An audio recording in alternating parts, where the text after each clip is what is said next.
empezamos a revisar y vimos que había registros contables en cuentas, en determinadas cuentas contables que no tenían sentido. Entonces empezamos a revisar un poquito ahí y empezamos a jalar la hebra de encontré un gasto, que encontré otro, y empezamos a jalar y resultó que era un nido de ladrones. Desde un grupo directivo que se dio el lujo de irse a Europa a ver la Champions League con dinero de la empresa, hasta un asistente que tenía acceso indiscriminado al uso de tokens bancarios. Hablaremos sin tapujos sobre todos los factores que entran en acción al momento de prevenir, cometer y atender el fraude financiero en las empresas. Esto es Management 360, un podcast de Deanda Torres Gallardo y compañía, una firma representante de Moore Global Limited en México. Eric, bajo tu perspectiva y experiencia, ¿por qué notas o qué piensas, por qué se ha desarrollado últimamente en los últimos años los indicios de fraude o malversación de fondos en las empresas? ¿Qué pasa? Muchas gracias, Toño. Es un gusto estar contigo. Igualmente, Alex, un gusto. Y precisamente hablando del tema de fraude, el riesgo de fraude principalmente. De repente hablar de fraude es un poco escabroso. La palabra en sí es complicada y de repente también en las corporaciones se toma con mucha cautela. Entendiendo lo que es, hay que dar un poco de contexto para hablar precisamente del fraude, y esto nos remite a hablar incluso el criminólogo Donald Christian desde 1953, hablar específicamente del triángulo del fraude. El triángulo del fraude precisamente te da elementos para entender el por qué se realiza el fraude, y ese modelo sigue vigente al día de hoy. Entonces, por ejemplo, hablando muy rápido de cómo se da o cuál sería la perspectiva del por qué se da el fraude, estaríamos hablando de la presión, precisamente la presión que tienen las personas de repente para pensar en hacer un fraude. Pues estas presiones pueden ser económicas, pueden ser intelectuales, pueden ser de muchas índoles. Posteriormente es la oportunidad, es decir, la posibilidad de poder realizar un fraude, hacerme de precisamente recursos, no necesariamente deben ser económicos, y sin ser detectado. Entonces, obviamente esa es una de las principales cuestiones que habría que tomar en cuenta. Normalmente esto se da precisamente por falta de supervisión. La palabra clave, de hecho, en la parte del fraude va a ser supervisión.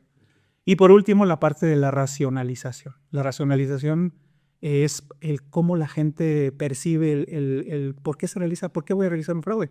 De repente en la racionalización la gente, en este caso ciertos perfiles o personas de cierto rango, de repente piensan que no están cometiendo fraude aún haciéndolo. Es decir, ¿sabes qué? Oye, facturé N cantidad, millones de pesos incluso. ¿Sabes qué? Me lo merezco. Entonces esa racionalización lo percibe diferente, ¿no? O sea, obviamente sabemos que se trata de un acto delictivo, pero para ciertas personas no lo racionalizan de esa forma. Ok. Perdón, disculpa que te interrumpa, Eric. Muchas gracias también por invitarnos a esta plática. Y como bien lo comentas, pues yo creo que es parte importante es la falta de control interno, ¿no? En las empresas, que obviamente la analogía que luego utilizamos nosotros en la consultoría es como tener un carro sin frenos, ¿no? El control interno obviamente pues, son los frenos que nos van a ir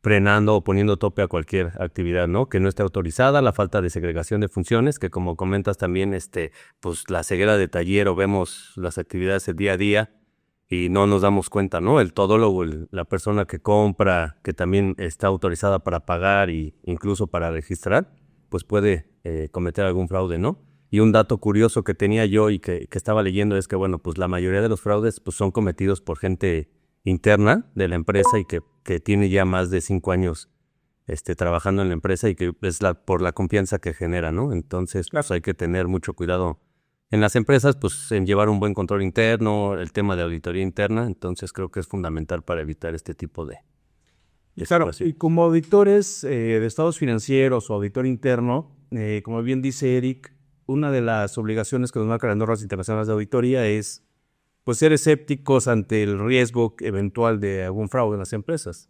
Claro. Y una de las obligaciones pues, es ir midiendo todo ese tema al momento de realizar las auditorías. Tratar de detectar cualquier indicio de fraude que pudiera estar ahí latente en las organizaciones, ¿no? Por supuesto. Sí, ¿no, Toño? Tal cual. Precisamente hablando un poco del marco normativo que nos aplica y repasándolo de manera breve, precisamente estamos hablando de la 240. La 240 nos remite a las responsabilidades del auditor para hacer ciertos procedimientos impredecibles, precisamente para detectar los fraudes, ¿no? hablando de la 240 y remitiéndonos a la 315 en el riesgo de incorrección material, la 330 hablando de los riesgos o la respuesta del auditor hacia esos riesgos, y obviamente ya la comunicación y socialización de esa información hacia la corporación y hacia propiamente hacia nuestra labor. Sí, y obviamente, como bien dice Eric, entendemos que la obligación de incorporar los controles internos para evitar fraudes es de la administración o del consejo de administración o del gobierno corporativo de las entidades.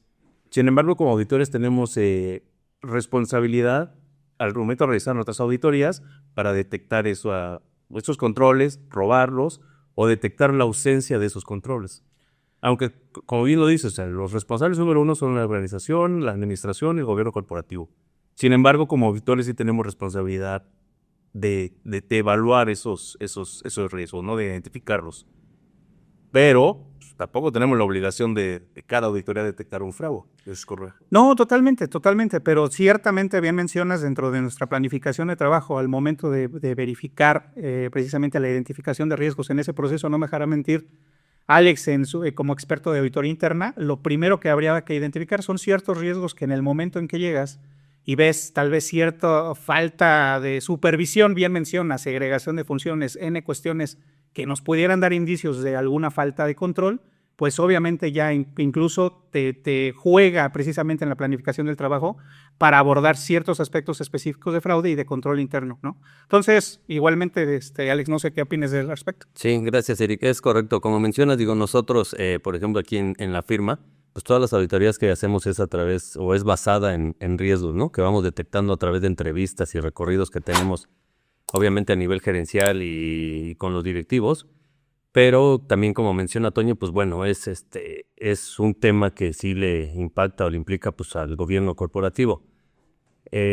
Ahorita se me viene a la mente temas de compras, de alguna auditoría que quería yo platicar ahorita, por ejemplo, una experiencia, ¿no? En el caso de las compras, pues bueno, los niveles de autorización, que como en la empresa pues siempre se ha llevado o se han realizado esas actividades de esa manera, pues no quiere decir que se estén realizando de la mejor manera, ¿no? Entonces, pues nosotros como auditores y consultores, pues siempre entramos pues, a las recomendaciones, a evaluar la segregación de funciones y, bueno, la correcta aplicación de las políticas y los procedimientos que tenga la empresa, ¿no? Y justo pues, ahorita también quería que nos comentaras, Toño, pues algo de tu experiencia que digo que también nos ha tocado en trabajos similares, ¿no? Sí, personalmente participé en una auditoría en la cual, auditoría de estados financieros, y acabamos detectando un fraude bastante grande de la administración. Y ese se dio, el origen fue básicamente lo que comentaba Eric hace un momento de triángulo del fraude, la oportunidad. La oportunidad basada en que al cuerpo directivo de la empresa, pues nadie lo supervisaba, no rendía cuentas a nadie. El corporativo nunca les pidió algún informe, alguna rendición de cuentas, y pues era el rey, el director general en esa empresa. Y todo surgió porque uno de los indicios de los que habla Eric es, por ejemplo, registros contables mal hechos o absurdos o sin lógica alguna.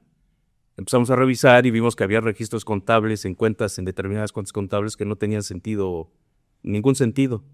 Claro. Entonces empezamos a revisar un poquito ahí y empezamos a jalar la hebra de encontré un gasto, que encontré otro, y empezamos a jalar y resultó que era un nido de ladrones todo eso. Y en ocasiones, como mencionaba Eric, que, o sea, los colaboradores pues no se dan cuenta, o sea, para ellos es, le estoy quitando un pelo a un gato, ¿no?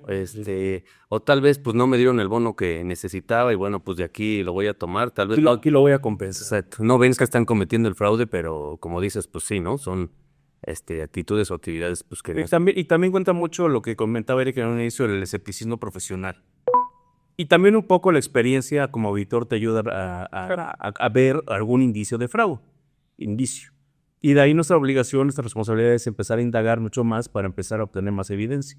En el caso que yo te platico, no sé si fue por suerte o por lo que quieras, pues a mí me gustan los deportes, ¿no? Entonces empecé a ver gastos en ese año, en ese momento, de que empecé a ver muchos gastos de París. Hoteles, cenas, pero así, o sea, de reyes en París. Sí, atípico, ¿no? Sí, completamente atípico. ¿Qué negocio tienen en París aquí esta empresa, no? Pues no, pues ninguno. Y yo, pues qué raro. Y por ahí de repente me encontré otro boleto de un tour de España y Francia, todo un recorrido. Entonces se me empezó a hacer raro. Por eso que por ahí de repente encontré un ticket de una entrada al estadio de fútbol. Y era para ver la final de la Champions League en París hace unos años. Y dije, entonces aquí ya llevo, o sea, gastos en París, hoteles en París, vuelo, todo fue por aquí. Ya está raro. Por aquí debe de haber más boletos, ¿no? Pero nos empezamos a meter más y más y más y encontramos que se fue toda una comitiva a ver la final de la Champions League a París. Y de ahí dije, bueno, creo que aquí les gustan los deportes, ¿no? Dije, a ver qué más hubo ese año, pues el Super Bowl. ¿Cuándo es el Super Bowl? En enero, febrero. Pues lo mismo, nos fuimos a indagar un poco en enero y febrero, pues encontramos los tickets de entrada del Super Bowl. Y de ahí, pues aprovechando, se fueron a esquiar a Canadá y luego bajaron al Super Bowl. No me acuerdo en qué ciudad de Estados Unidos fue, en Las Vegas, Miami, no recuerdo. Pero bueno, encontramos todo eso. Y me fui un poquito más y dije, bueno, a ver qué más hubo en ese año en Europa interesante de deportes, ¿no? O en América. Pues encontré tickets también del juego Real Madrid-Barcelona y así. Digo, es un ejemplo así bastante coloquial de que como auditorio, usando el escepticismo profesional y un poco de la experiencia, y pensando un poquito así, relacionando ciertas cuestiones, pues vas calando la hebra y vas encontrando temas. Entonces a mí se me ocurrió hacerlo así de este lado, desde el punto deportivo. Vi que había al final de Champions, los clásicos español, etcétera, y el Super Bowl. Y pues ahí empezaron a jalar un chorro de cosas, compra de terrenos, compras de casas. Y bueno, todo terminó en una denuncia Penal. pues mercantil o penal, que fue derivando ya en temas de abogados. Y ya ahí ya es decisión del gobierno de la entidad saber qué va a hacer. Claro, ya es postura corporativa completamente. Y bien mencionabas, precisamente, bien mencionabas la parte de los indicios. Ahora, hay diferentes momentos, y creo que es prudente hablar de los momentos del fraude, ¿no? En este caso estamos hablando de una parte reactiva completamente, cuando los eventos ya hayan pasado. Posteriormente, la intención pues, es que sea preventivo, ¿no? En toda esta mecánica o todo el derivado precisamente de esta labor de auditoría, de investigación o ente fiscalizador, precisamente es la prevención.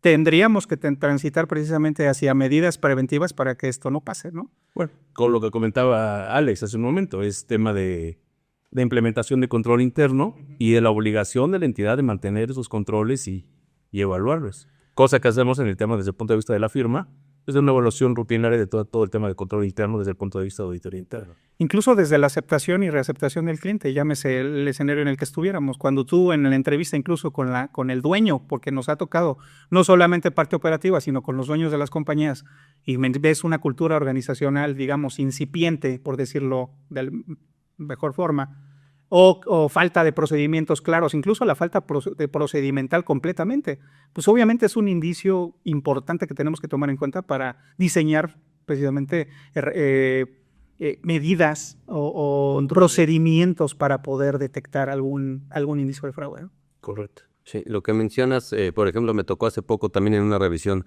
del área de tesorería, en donde pues el token lo tiene el asistente, ¿no? Es la que realiza los movimientos bancarios y demás. Entonces, pues nosotros le decíamos obviamente al director de tesorería que, pues para empezar no tenía ni siquiera una carta responsiva, etcétera, ¿no? De que pudiera ella manejar el token, pero pues al director se le hace muy fácil decir, no, pues tengo toda la confianza que ella maneje el token y que haga las operaciones correspondientes, ¿no?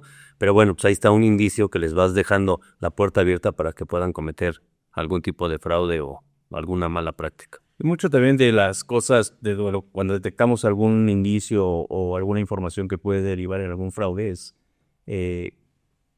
la línea de denuncia, que tú sabes bien cómo funciona. Claro. O sea, la línea de denuncia es un colaborador, alguna persona que trabaja dentro de la entidad, pues hace su denuncia y de ahí pues, la administración o la alta gerencia toma cartas del asunto y encarga que tengan de cargar auditor interno, externo o consultor de su confianza, que desarrolle y que vaya viendo qué pasó con esa denuncia, ¿no? Muchos de los fraudes de las empresas han surgido de esa forma, pero la probabilidad que la línea de denuncia es una herramienta, un control eficaz, si es bien llevado y que da frutos para prevenir ese tipo de situaciones, de eventos de fraude. O sea, como que previene a la gente, no, pues es que si hago algo me van a venir aquí con el chisme, me van a venir con el chisme a los... Se van a denunciar aquí. Exacto. Tal cual, precisamente esa herramienta que mencionas, dentro del informe de las Naciones que se emite cada cierto tiempo por parte de la Asociación de Examinadores de Fraude Certificados, precisamente menciona que el 43% del total de fraudes se detectan precisamente a partir de una denuncia, ¿no? Entonces, como bien mencionas, debe haber un procedimiento bien específico para tratar o dar un tratamiento adecuado al fraude. Esto generalmente se da de forma anónima porque de repente, pues obviamente hay personal que pues, puede tener miedo a represalias, principalmente. Esa es la principal mecánica del por qué se tiene que tener una herramienta robusta para la denuncia de fraude, ¿no? De que sea generalmente de forma anónima. Entonces, bueno, como mencionas, es el mecanismo, creo que, más importante para poder detectar un fraude. Amén de también remitirnos a las cuestiones de con qué herramientas cuenta la corporación para detectar algún fraude, independientemente del tamaño de la compañía. Esto normalmente mucho se da precisamente en pymes, sí, generalmente, pero en empresas AAA o de ciertas dimensiones, pues ahí ya entramos en otra dimensión que es la analítica de datos. Precisamente la cuestión de tener datos o información a la mano para poder precisamente procesarlas de una manera adecuada, con ciertas condiciones y detectar comportamientos de fraude. Eso también es bien importante en las labores de prevención.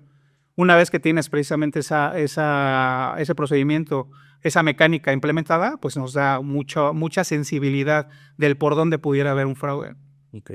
Sí, como bien dices, también existe el fraude. Ahorita que hablamos de las empresas AAA, las empresas que reportan a algún regulador, o sea, ya sea bolsa de valores o alguna comisión nacional bancaria, etcétera, pues igual, como decías, volvemos al origen del triángulo del fraude, por la presión de reportar buenos resultados, pues te atreven a falsear algún estado financiero que reportan a terceros, ¿no? Claro. En este caso estás pues, cayendo en un delito porque estás engañando al público inversionista, a proveedores, en general, toda la gente que lee tus estados financieros, reportando cifras que no son reales.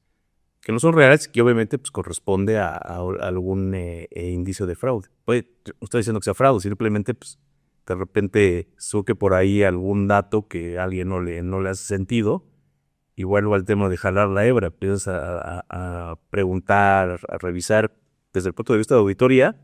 Pues resulta que, por ejemplo, hay algún estado financiero que está pues, maquillado. Y lo peor aún es que ya lo reportaste y ya la gente lo sabe. Y pues eso trae también consecuencias Claro. Pues, legales, ¿no?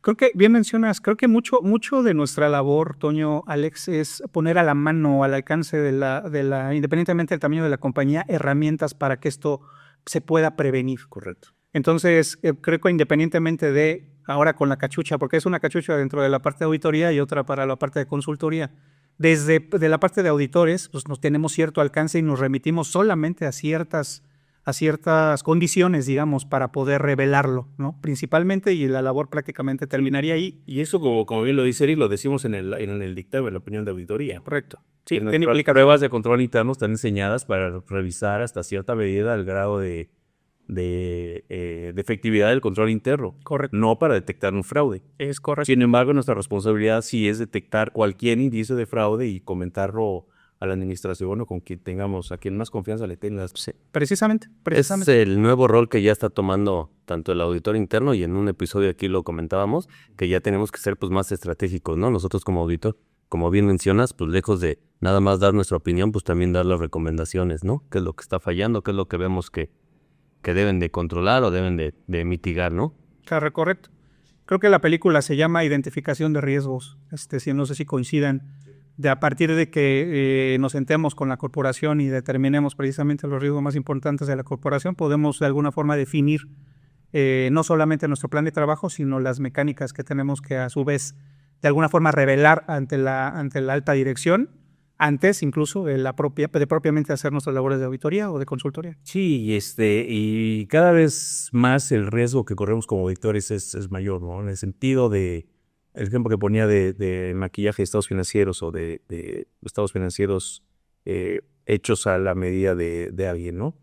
Como auditor, muchas veces el dueño de la empresa o los de la gran, el público, quien sea, critica al auditor diciendo, bueno, ¿dónde estaba el auditor? ¿Por qué no lo vio?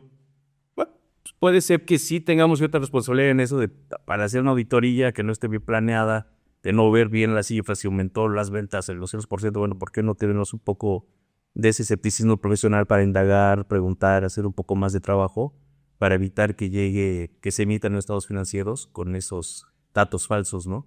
Ahí obviamente pues como auditores pues sí salimos un poco embarrados, pero insisto, o sea, la labor del auditor externo, del auditor de estados financieros no es detectar fraude.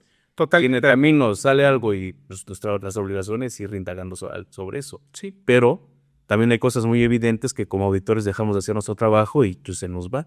Eso sí ya tenemos responsabilidad. Es correcto. Vuelvo al punto de que hablabas de la NIA 240, de la NIA 315, la responsabilidad del auditor respecto a la auditoría de estados financieros. Sí tenemos mucha responsabilidad.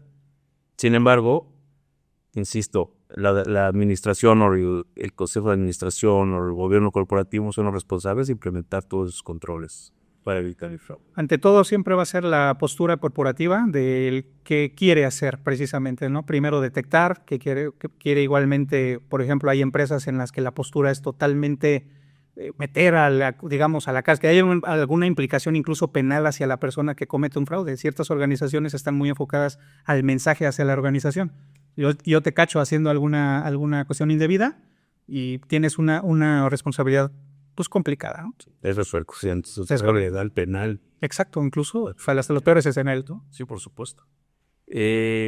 Algún tipo, no tips, pero algún consejo que puedas dar respecto a todo, ha pasado su experiencia de cuando llegamos a revisar alguna empresa, ¿qué es lo que ves? O sea, ¿por dónde empiezas como para detectar todo este tipo de fraude? Nuevamente me voy a remitir, no sé si coincidas, Alex, en el tema de la identificación de riesgos. Al momento de hacer precisamente las entrevistas, incluso como decíamos, de la aceptación de los clientes, te puedes dar cuenta de mucho de la postura y de las condiciones que tiene la alta dirección hacia el fraude. ¿Cómo es la respuesta de la corporación hacia el fraude? De esa manera yo creo que podemos incluso, como te digo, diseñar no solamente el plan de trabajo, sino hacer otros procedimientos u ofrecerles, en este caso, al usuario ciertas herramientas para poder detectar el fraude, ¿no? Que esa es, como te digo, nuevamente, creo que la intención de toda la labor, el que no se vuelva a repetir. Ok. Sí, de acuerdo. Digo, y también pues validar la actualización de las políticas, los procedimientos, que pues también es importante, ¿no? Que lo sigan y que obviamente se cumplan, y como todo esto pues lo vamos a detectar a través de los recorridos y de las entrevistas que tengamos para validar los riesgos. Sí, y un punto importante es ese análisis de estados financieros previo que hacemos al realizar la auditoría, de pues ver ciertas tendencias, ciertas variaciones de algunas cuentas importantes, indagar, preguntar a la alta administración o al responsable de ese proceso y usando nuestra experiencia, pues ver si titubea, no titubea, si la respuesta o la evidencia que nos entregan es razonable, suficiente, y si no, pues cuestionar y seguir cuestionando. Claro. Yo creo que nuestro papel como asesores o auditores de las empresas es hoy día hacer sus ojos hasta el alcance que determinemos y ayudarlos a la prevención de todo esto, porque como mencionábamos al inicio de la plática, día a día, cada día va aumentando todo este tema, Y si no les ayudamos, pues, a veces hasta dicen, bueno, ¿dónde estaba el auditor? No, y te estás remitiendo a cuestiones muy particulares de la labor de auditores y consultores, pero pues como sabes, también la parte de ciberseguridad es bien importante. Digo, seguramente en algún otro momento podremos tocarlo, pero la cuestión del robo de identidad, del phishing, o sea, hay muchos mecanismos ahora de fraude muy tecnológicos que requieren precisamente la atención de un especialista en la materia, que obviamente también desde nuestra labor de auditores podemos hacer uso del mismo para poder llegar a alguna conclusión, ¿no? Sí, en algunos casos hemos usado la labor de los expertos en tecnología que mencionas, Eric, para detectar o prevenir ciertos casos de fraude. En algunos clientes, un cliente que tocamos con Alex, llegamos de la participación de los expertos de tecnología de la oficina para detectar todo eso y pues, ayudarles a mejorar y implementar sus controles. Es correcto. Bueno, pues se nos acabó el tiempo, chicos. Esperaba seguir platicando de este tema en alguna otra sesión. Muchas gracias. Gracias, Eric. Gracias. Buenas tardes. Hasta luego. Las personas que cometen fraude no siempre tienen historial o se conducen de forma deshonesta. Mejor prevenir que lamentar. Comenta y dale like a este video y consulta estos videos para ahondar en el tema. Hasta pronto.